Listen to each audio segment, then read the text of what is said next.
So, one way that some people try to cover those unexpected costs in a negatively balanced budget is payday loans, which, like I mentioned on Monday, is a horrifying idea. It's really, really, really, really, really, really, really bad.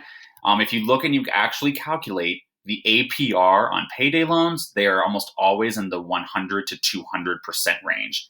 And APR, guys, is a fancy way that we're going to start seeing interest rates being communicated to us by these banks and loan lenders. APR stands for the annual percentage rate, which is just a fancy way to say your interest rate. And as I looked at Colorado payday loan lenders, I found that those APRs, those annual percentage rates, their interest rates were absolutely horrifying and insane. This is absolutely something that you should try to avoid. It can really trap people into cycles of debt.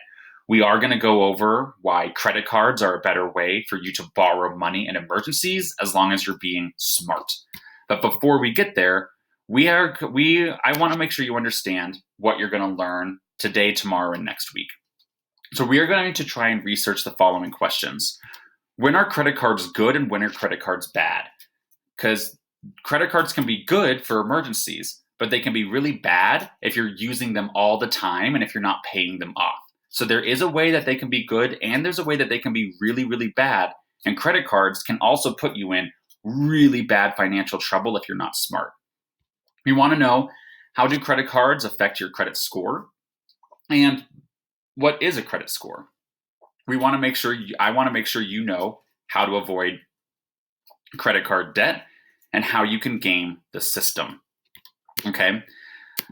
Now, before we can really get into credit cards, we have to do one day on credit scores today. Then we're going to start the credit cards tomorrow.